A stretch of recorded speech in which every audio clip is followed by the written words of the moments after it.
Ciao, mi chiamo Maria Grazia Manca, sono un architetto e in questo video vi parlerò di come ristrutturare in maniera funzionale gli ambienti interni di una casa.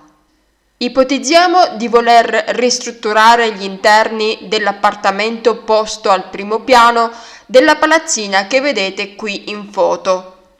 Abbiamo ricostruito l'edificio in 3D e questo è il modello virtuale sul quale ragioneremo. Scopriamo il soffitto e passiamo subito ad analizzare la pianta. Questa è una pianta quotata, cioè la pianta con tutte le sue misure principali. Evidenziamo con i colori i vari ambienti. In giallo osserviamo le stanze della zona giorno con la cucina e il soggiorno. In blu ci sono le 3 camere da letto. In verde abbiamo i 2 bagni. Nel mezzo, in arancione, è presente un corridoio ad L con l'ingresso nella zona di entrata. Prima di iniziare a ragionare sul nostro caso, facciamo una premessa e diciamo che un progetto di ristrutturazione di interni si può scomporre in 2 grandi fasi. Nella prima fase viene ottimizzato l'assetto distributivo tramite lo spostamento dei muri divisori. Nella seconda fase vengono inseriti gli arredi e viene verificato lo spazio minimo ergonomico, cioè quello spazio che consente all'uomo di utilizzare in maniera comoda gli stessi arredi, gli apparecchi sanitari e ogni altro tipo di congegno domestico. Come abbiamo detto, la prima fase di una ristrutturazione funzionale di interni prevede lo spostamento delle pareti. Spostare una parete ci obbliga a fare alcune considerazioni sulla struttura, cioè sullo scheletro della costruzione. Guardiamo nuovamente la pianta. Possiamo notare che oltre ai muri perimetrali non ci sono, nel nostro caso, murature di un certo spessore. Dunque non ci sono muri portanti. Quelli che vediamo infatti sono tutti muri sottili, cioè dei tramezzi, e in quanto tali possono essere rimossi o spostati senza alcun problema. Nella nostra struttura la funzione portante è affidata a questi piccoli quadrati che vedete. In gergo tecnico vengono chiamati pilastri e rappresentano le colonne portanti della costruzione.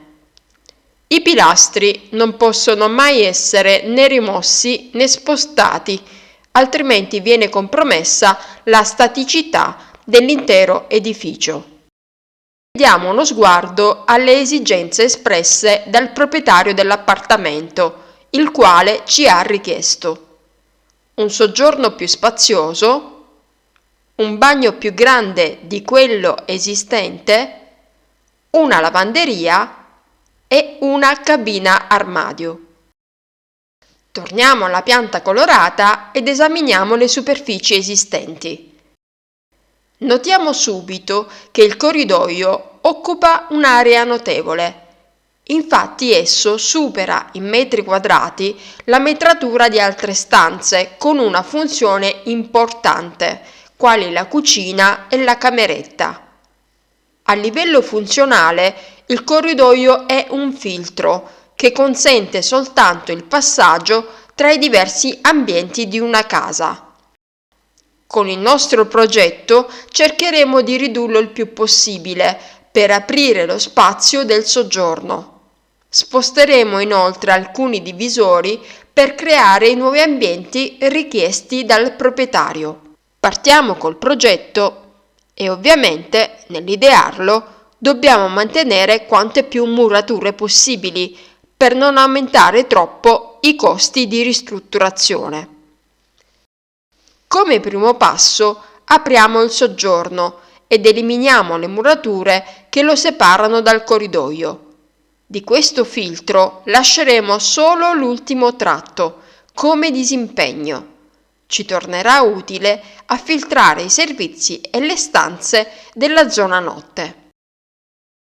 Per creare il bagno più grande che il committente ci ha richiesto, spostiamo prima il tramezzo della cameretta doppia e poi quello del bagno adiacente.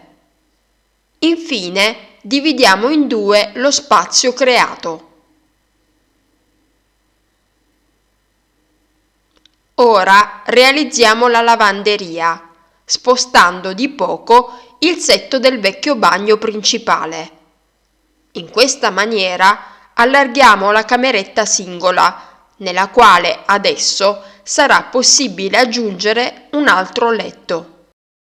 Per finire, la stanza matrimoniale esistente è abbastanza voluminosa da poter comprendere al suo interno una cabina armadio. Questa è la pianta dell'appartamento ristrutturato. Nel prossimo video inseriremo gli arredi e realizzeremo delle viste in 3D per verificare se gli spazi che abbiamo creato funzionano veramente.